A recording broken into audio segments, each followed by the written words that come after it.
Hello dear students, welcome to BPIC online classes. How are you all? I hope you all are well. मैं Mansar 9th class की social science की geography के chapter second Bharat का भौतिक स्वरूप का lecture first लेकर आया हूँ, जो कि आज का हमारा टॉपिक है भारत का भौतिक स्वरूप के बारे में चर्चा करेंगे। भारत का भौतिक स्वरूप कैसा है, आज हम इसके बारे में चर्चा करेंगे कि भारत का भौतिक स्वरूप कैसा है। जैसे देखते हैं कि हम भारत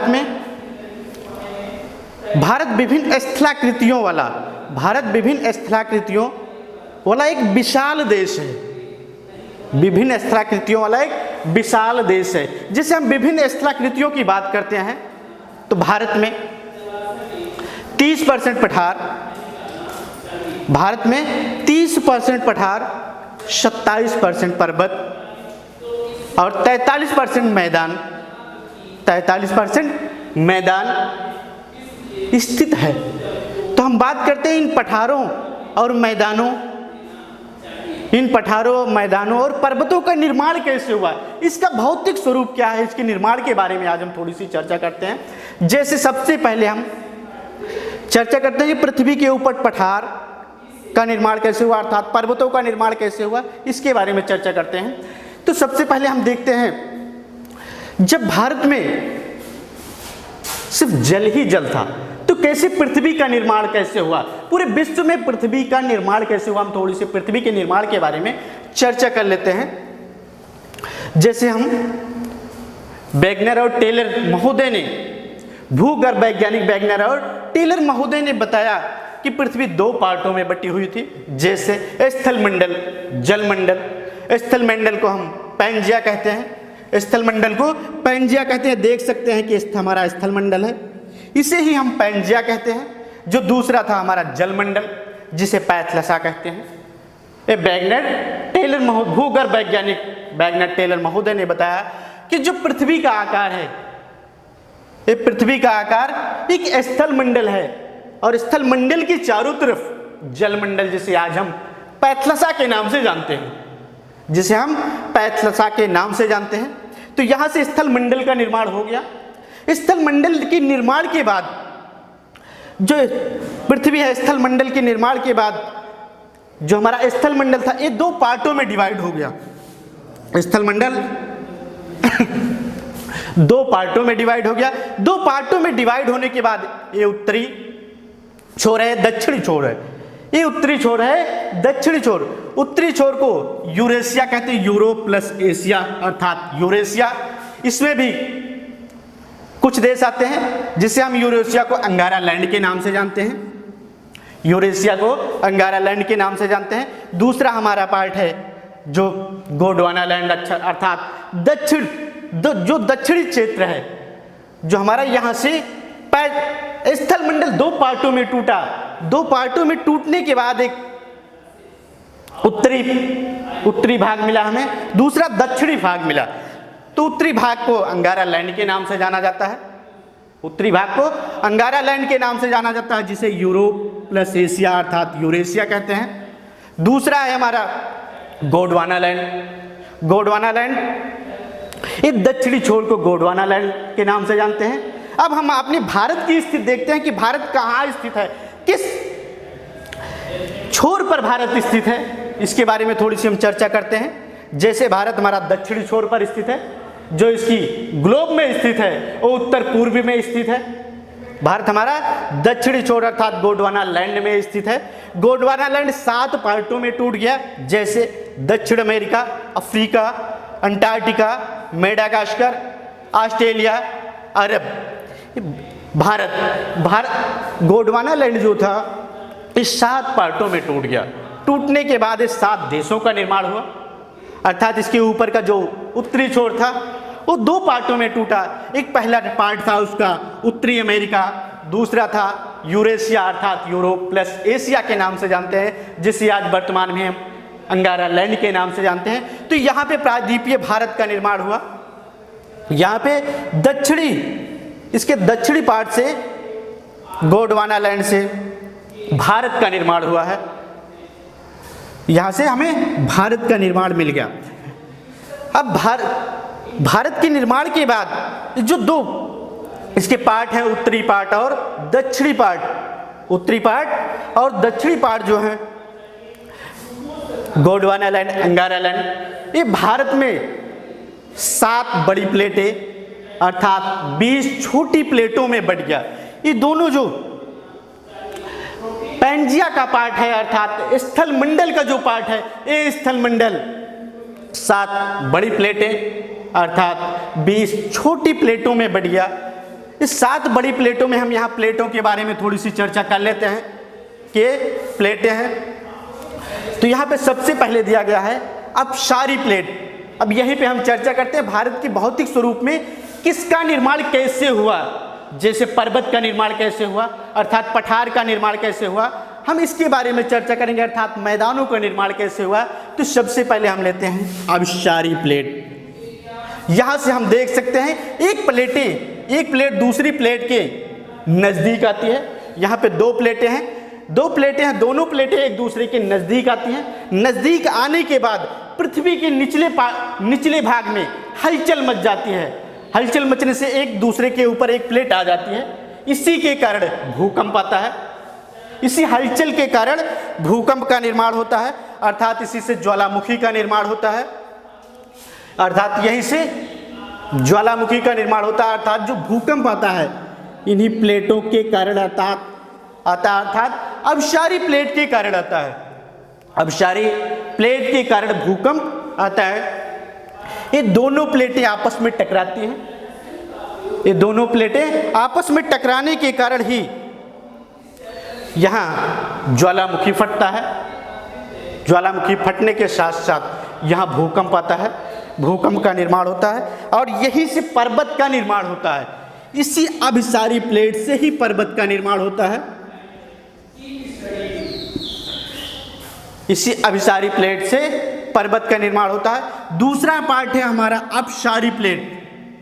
दूसरा पार्ट है अपसारी प्लेट। अपसारी प्लेट एक दूसरे के दूर जाती है। यहाँ पे देख सकते हैं कि हम अपसारी प्लेट 2 प्लेटें हैं, एक दूसरे की दूर जाते हैं। दूर जाने से ये दोनों प्लेटें जब आगे की तरफ बढ़ती है तो मलबा फेंकते हुए जाती हैं। तो जो यहाँ से मलबा निकलता है ये मलबा ऊपर जाके एक लावा के रूप में जम जाता है। ये मलबा यहाँ से निकलने के बाद एक दीवार के रूप में दीवार का रूप ले लेता है। रूप लेने के साथ साथ ये मलबा ऊपर की तरफ जाता है। ऊपर की तरफ जाने के बाद जब जम जाता है, जमने के बाद इसका टेम्परेचर बढ़ता है। टेम्परेचर बढ़ने के बाद ये मलबा यहाँ से फूट जाता है। यहीं से लावा निकलते हैं, यहाँ से भी लावा का निर्माण होता है। जो तीसरी प्लेट थी रूपांतरित प्लेट, तीसरी प्लेट रूपांतरित।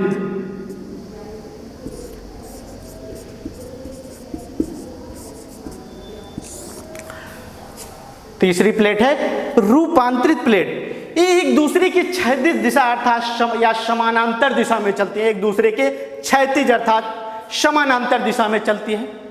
ये प्लेटें एक दूसरे के क्षैतिज अर्थात समानांतर दिशा में चलती हैं। इन प्लेटों से मैदानों का निर्माण होता है। इन प्लेटों से मैदानों का निर्माण होता है, जो कि अभी बताया गया कि भारत में 43% मैदान है। जो भारत में मैदान का निर्माण हुआ है वो रूपांतरित प्लेट से निर्माण हुआ है और यही से कुछ शैलों का निर्माण भी हुआ है, जैसे संगमरमर का निर्माण इन्हीं रूपांतरित प्लेटों के कारण हुआ है। अर्थात जो विभिन्न तरह की जो पत्थर आते हैं उस सारी पत्थरों का निर्माण रूपांतरित प्लेट से हुआ है। उन सारे पत्थरों का निर्माण रूपांतरित प्लेट से हुआ है। अब हम इसके आगे का पार्ट देखेंगे कि अर्थात सबसे पहले पर्वत का निर्माण कैसे हुआ, जो कि पर्वत हमारा 30% भाग में आज वर्तमान में भारत में पर्वत स्थित है। एक पर्वत का निर्माण कैसे होता है, अब हम इसके निर्माण के बारे में चर्चा करते हैं। तो यहाँ पे टेक्टोनिक प्लेट के सिद्धांत के अनुसार पर्वत के निर्माण के बारे में चर्चा करते हैं। टेक्टोनिक प्लेट के सिद्धांत के अनुसार जो पर्वत का निर्माण होता है वो गोंडवाना लैंड अर्थात अंगारा लैंड के प्लेटों के बीच यहाँ पे टैथिस सागर है, यहाँ पे टैथिस सागर का निर्माण हुआ है।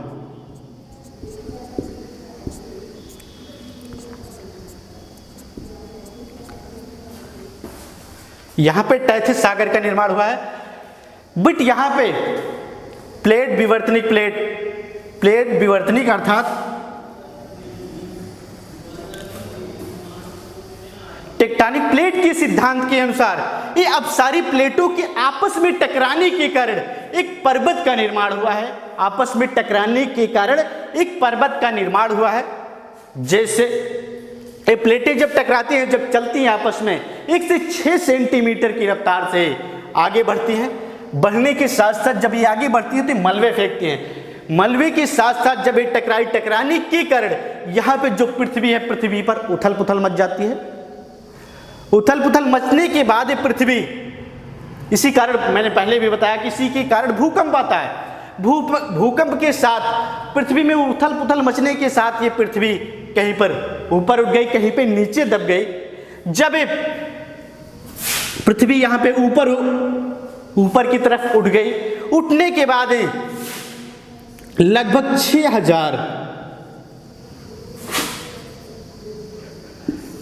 6000 मीटर पृथ्वी यहां से ऊपर उठ गई। तो टेक्टोनिक सिद्धांत के अनुसार बताया गया कि अपसारी प्लेटों से ही एवरेस्ट का निर्माण हुआ, अर्थात पर्वत का निर्माण हुआ है। टेक्टोनिक प्लेटों के कारण ही एवरेस्ट अर्थात पर्वत का निर्माण हुआ, जो विश्व का सबसे ऊंचा पर्वत है। विश्व का सबसे ऊंचा पर्वत माउंट एवरेस्ट है, जो नेपाल में स्थित है। उसका निर्माण इन्हें अपसारी प्लेटों से निर्माण हुआ है। किस सिद्धांत के अनुसार? प्लेट विवर्तनिक सिद्धांत के अनुसार अपसारी प्लेटों के कारण माउंट एवरेस्ट का निर्माण हुआ है। माउंट एवरेस्ट के बारे में थोड़ी सी चर्चा करते हैं। नेपाल में माउंट एवरेस्ट के नाम से जाना जाता है। इसे भारत में शिवगिरी की पहाड़ी के नाम से जाना जाता है, जो विश्व की सबसे ऊंची चोटी है। अर्थात इसे चीन में चोमोलुंगमा के नाम से जाना जाता है। इसे अदर देशों में अदर नाम से जाना जाता है। इसके बाद दूसरी प्लेट थी हमारी अपसारी प्लेट। अपसारी प्लेट के बारे में हम पढ़ चुके थे। यहाँ पे पर्वत का निर्माण हो गया, अर्थात माउंट एवरेस्ट का निर्माण हो चुका है। और हम एक दूसरे भूगर्भ वैज्ञानिक का स्टेटमेंट देखते हैं। उन्होंने बताया कि जो पर्वत का माउंट एवरेस्ट का निर्माण हुआ है वो टेथिस सागर के कारण हुआ है। वो टेथिस सागर के कारण हुआ है, जो टेथिस सागर यहाँ पे अंगारा लैंड अर्थात गोंडवाना लैंड के बीच में है।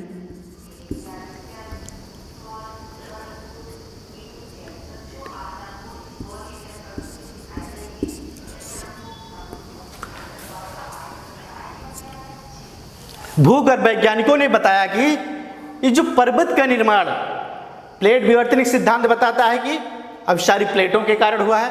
अर्थात यहाँ पे भूगर्भ वैज्ञानिकों ने बताया कि यहाँ पे जो माउंट एवरेस्ट अर्थात जो पर्वत का निर्माण हुआ है, ये पर्वत का निर्माण टेथिस सागर से हुआ है। अब टेथिस सागर से कैसे हुआ, इसके बारे में थोड़ी सी हम चर्चा कर लेते हैं। टेथिस सागर अंगारा लैंड अर्थात गोंडवाना लैंड के बीच का जो स्थान है उसे टेथिस सागर कहा जाता है। जो बीच का स्थान है उसे टेथिस सागर कहा जाता है। अब टेथिस सागर के बारे में चर्चा करते हैं। टेथिस सागर में जल ही जल था। ये टेथिस सागर के द्वारा बहा कर लाए गए मिट्टी के अवसाद, जैसे हम देखते हैं ये हमारा टेथिस सागर है।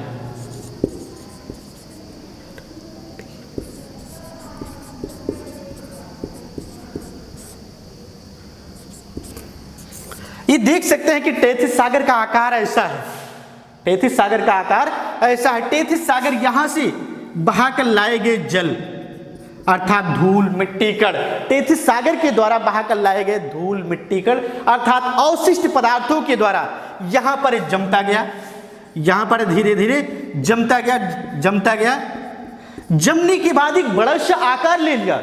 टेथिस सागर के द्वारा यहाँ पर जमता गया अवसाद, यही अवसाद एक बड़ा सा आकार ले लिया। आकार लेने के बाद इसे ही बताया गया, भूगर्भ वैज्ञानिकों ने बताया कि यही है माउंट एवरेस्ट।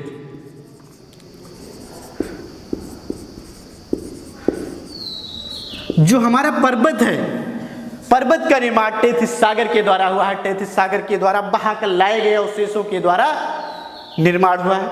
जो भूकंप आते हैं यहाँ पे अभी मैंने बताया कि अब सारी प्लेटों के कारण भूकंप आते हैं। अब सारी प्लेटों के कारण भूकंप आते हैं। आज देखते हैं तो उत्तरी भारत में ही भूकंप आता है, प्रायद्वीपीय भारत में भूकंप नहीं आता है। ऐसा क्यों, ये भी क्वेश्चन बनता है कि प्रायद्वीपीय भारत में भूकंप क्यों नहीं आता। प्रायद्वीपीय भारत में 9 राज्य आते हैं, जैसे जितने भी तटीय राज्य हैं वहां पे भूकंप के झटके जल्दी नहीं आते हैं, और जितने भी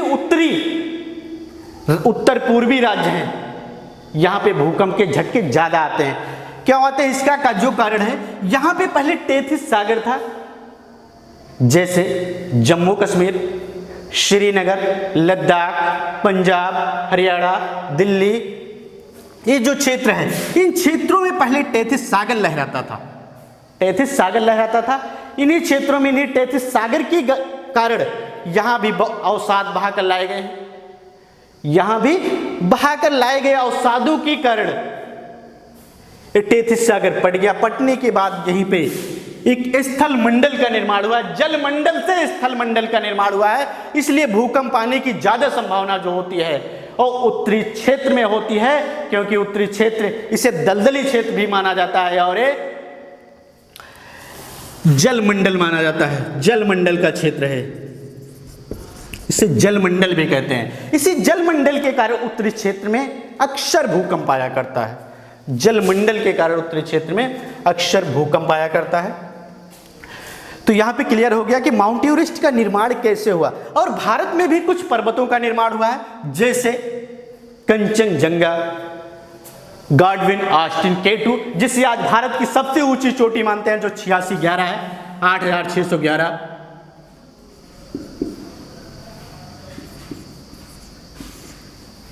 K2 की जो ऊंचाई है आज 8611 मीटर है। जो यहां पे बात करते हैं कि माउंट एवरेस्ट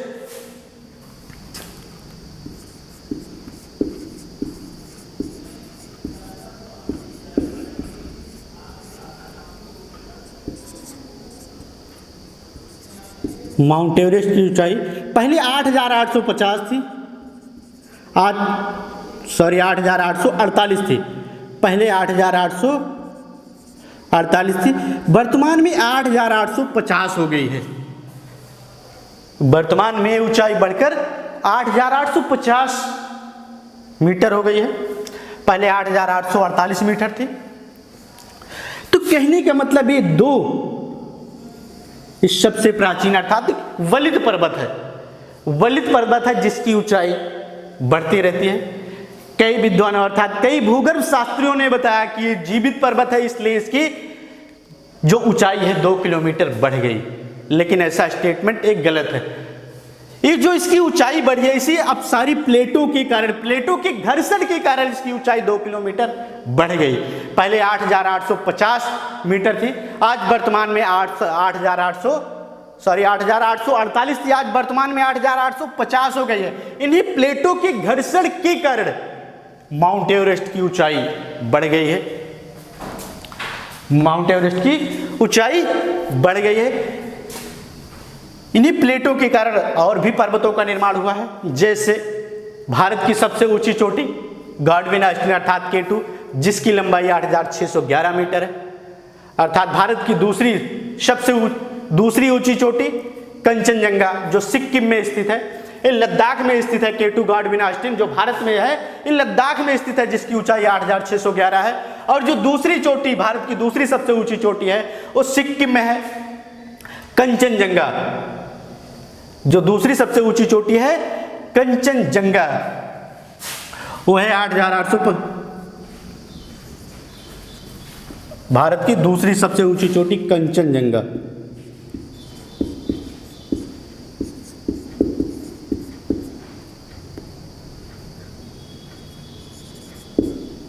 कंचनजंगा जिसकी ऊंचाई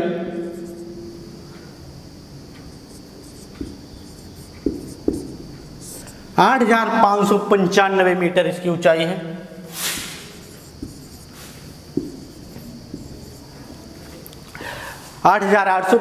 कंचनजंगा की है। K2 जिसे आज गाडविन ऑस्टिन जो लद्दाख में स्थित है, इसकी सबसे ऊंची चोटी 8611, भारत की सबसे ऊंची चोटी है K2 गाडविन ऑस्टिन अर्थात 8611 मीटर है।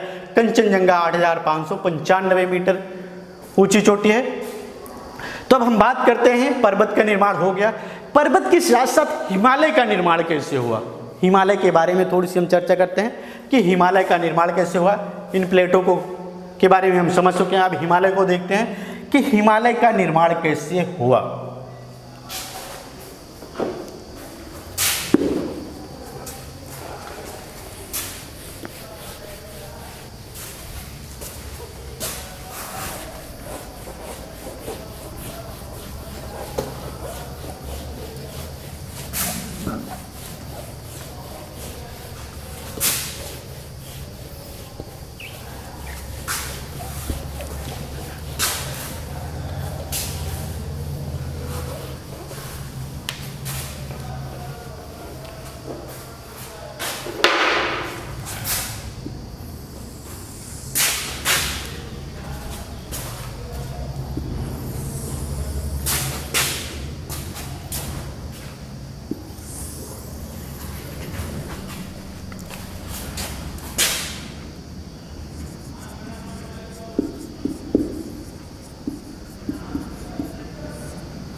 दूसरा है मध्य हिमालय, तीसरा है शिवालिक हिमालय।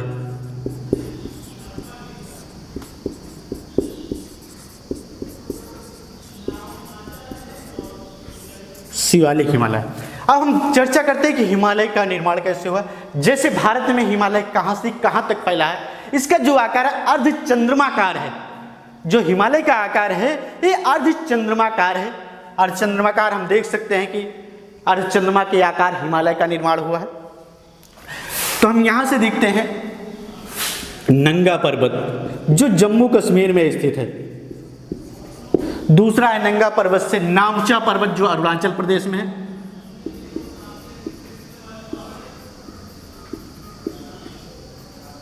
जो भारत में इसका विस्तार हुआ है बृहत हिमालय अर्थात वह हिमालय का जो भारत में विस्तार हुआ है उन नंगा पर्वत से नामचा पर्वत तक इसका विस्तार हुआ है। नंगा पर्वत से नामचा पर्वत तक अर्थात इसकी जो लंबाई है ये 6000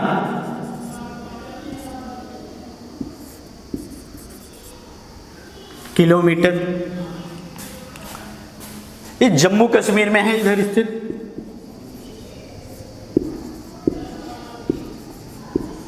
जम्मू कश्मीर और ये अरुणाचल प्रदेश जो नामचा पर्वत है ये अरुणाचल प्रदेश में है।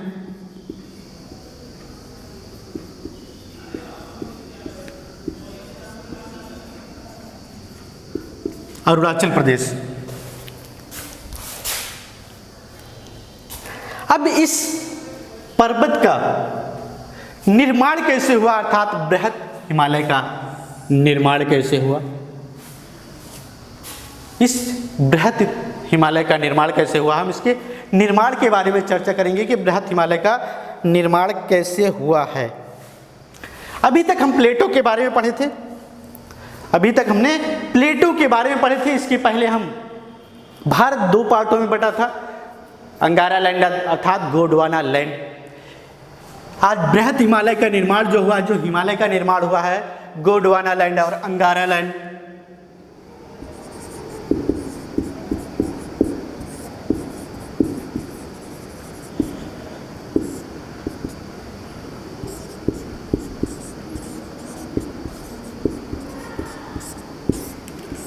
अंगारा लैंड अर्थात गोंडवाना लैंड, ये उत्तरी छोर है, दक्षिणी छोर है।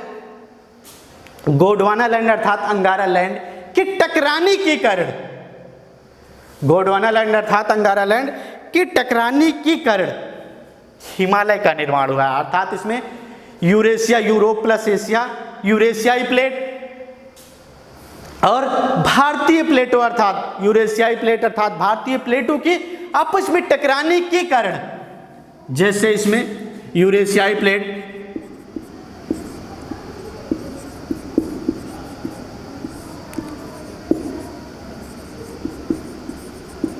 दूसरी है भारतीय प्लेट।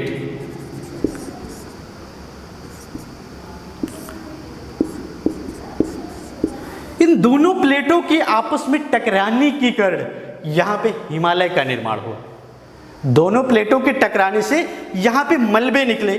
उन मलबों के कारण अभी मैंने बताया कि जब प्लेटें एक दूसरे की विपरीत दिशा में चलती हैं, जो 20 छोटी प्लेटें थी और 7 बड़ी प्लेटों, इन्हीं 20 छोटी प्लेटों से अर्थात 7 बड़ी प्लेटों से अंगारा लैंड अर्थात गोंडवाना लैंड का निर्माण हुआ है। अंगारा लैंड अर्थात गोंडवाना लैंड का निर्माण हुआ है, जो पैंजिया स्थल मंडल जो 2 पार्टों में टूटा था, इससे महादेव अर्थात महासागर का निर्माण भी इसी से हुआ है। तो यहाँ पे यूरेशियाई प्लेट और दूसरी भारतीय प्लेटों के टकराने के कारण बृहत हिमालय अर्थात वाह हिमालय का निर्माण हुआ है। यूरेशियाई प्लेटों के टकराने के आपस में टकराने के कारण जहां पर गोंडवाना बृहत हिमालय अर्थात वाह हिमालय का निर्माण हुआ है। कुछ भूगर्भ शास्त्री कहते हैं इसकी 6100 मीटर, 6100 इसकी लंबाई है, अर्थात जो इसकी ऊंचाई है। इसकी ऊंचाई के बारे में चर्चा करते हैं। यहां पे तो इसकी 400,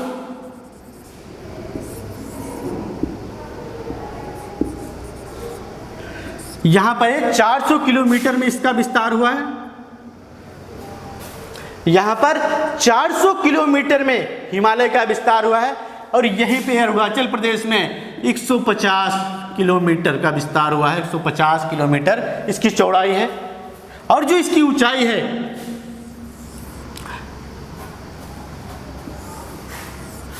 वो पहले भी बताया जा चुका है कि 8,850 मीटर।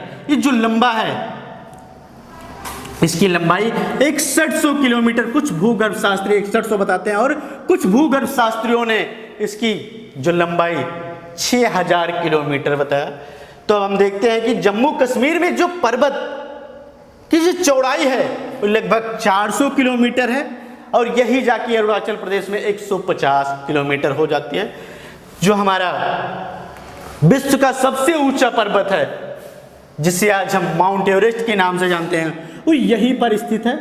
विश्व का जो सबसे ऊंचा पर्वत है माउंट एवरेस्ट, ये यहीं पर स्थित है, अर्थात यहाँ पर नेपाल है, नेपाल में स्थित है। यहाँ पर इसकी चौड़ाई 400 किलोमीटर थी। ये चौड़ाई धीरे धीरे घटती हुई यहाँ पर आती है। यहाँ पर भी लगभग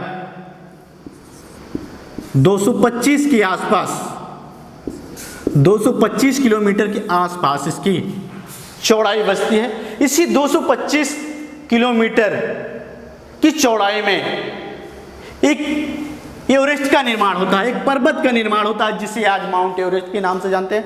और जो दूसरी चोटी है सिक्किम, जो भारत की दूसरी चोटी सिक्किम में है, वो कंचनजंगा, अर्थात यहाँ पर इसकी चौड़ाई और कम हो जाती है। यहाँ पर इसकी चौड़ाई और कम हो जाती है, इससे यहाँ भी एक पर्वत का निर्माण होता है। और जो जम्मू कश्मीर में जो 400 मीटर इसकी चौड़ाई थी, यहाँ पर भी एक चोटी का निर्माण होता है जिसे K2 अर्थात गॉडविन ऑस्टिन के नाम से जानते हैं। ये भारत की सबसे ऊंची चोटी है, ये भारत की सबसे ऊंची चोटी है। इसके बाद हमारा आता है मध्य हिमालय। मध्य हिमालय जिसकी चौड़ाई 4500 किलोमीटर 100 किलोमीटर है। ये भी जम्मू कश्मीर से लेकर के इधर उत्तराखंड, अरुणाचल प्रदेश अर्थात पूर्वी में नागालैंड तक फैला हुआ है। इसे मध्य हिमालय के नाम से जानते हैं। ये भी यहाँ पर इसकी भी चौड़ाई ज़्यादा है और पूरब में जाते समय इसकी चौड़ाई कम हो जाती है। जो तीसरा हिमालय है, तीसरा हिमालय हमारा शिवालिक हिमालय है। तीसरा हिमालय ये शिवालिक हिमालय है। इसे हम उत्तराखंड अर्थात देहरादून में द्वारा और दून के नाम से जानते हैं। और जो मध्य हिमालय है फूल और फलों की डालियों के नाम से जानते हैं। फूल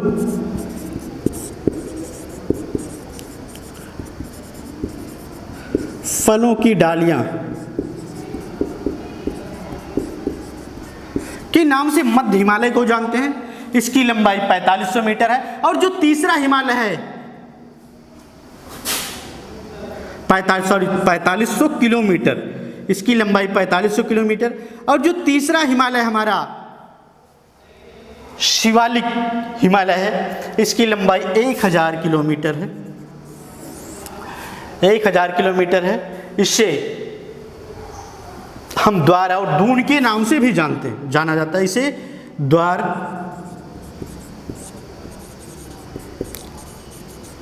और दून के नाम से भी जाना जाता है।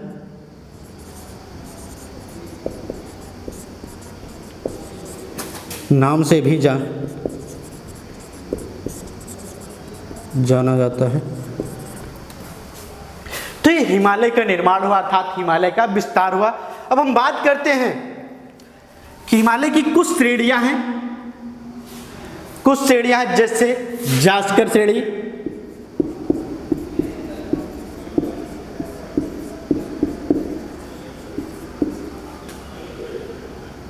दूसरी है कराकोरम श्रेणी,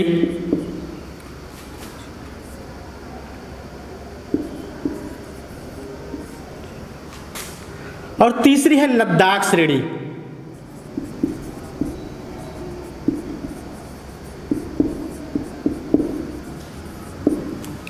इसी बृहत अर्थात वाह हिमालय पर ये 3 श्रेणियां स्थित हैं, जिससे हम जास्कर श्रेणी अर्थात कराकोरम श्रेणी अर्थात लद्दाख श्रेणी के नाम से जानते हैं। इन्हीं श्रेणियों पर जैसे जास्कर श्रेणी की चर्चा करते हैं, इन्हीं श्रेणियों पर कुछ धार्मिक स्थल भी स्थित हैं। इन्हीं श्रेणियों पर कुछ धार्मिक स्थल भी स्थित हैं जैसे वैष्णो देवी। जितने भी धार्मिक स्थल हैं वो सारे लगभग जितने बड़े धार्मिक स्थल हैं वो हमारे वाह हिमालय अर्थात बृहत हिमालय पर स्थित है। वाह हिमालय अर्थात बृहत हिमालय पर स्थित है। इसमें जास्कर श्रेणी पर कुछ धार्मिक पर्यटन स्थित है, कुछ कराकोरम पर स्थित है, कुछ लद्दाख अर्थात ये सारी श्रेणियां जो तीनों जास्कर और कराकोरम अर्थात लद्दाख श्रेणियां हैं ये वाह हिमालय पर स्थित है अर्थात बृहत हिमालय पर स्थित है तीनों श्रेणियां। और जो दूसरा हिमालय था मध्य हिमालय जिसकी लंबाई 4500 किलोमीटर और जो तीसरा था 1000 किलोमीटर है, 3 हिमालय स्थित है। इन हिमालयों का निर्माण गोंडवाना लैंड और अंगारा लैंड के प्लेटों के टकराने के कारण हिमालय का निर्माण हुआ है। इसके आगे का पार्ट हम नेक्स्ट वीडियो में लेकर आएंगे। Thank you class.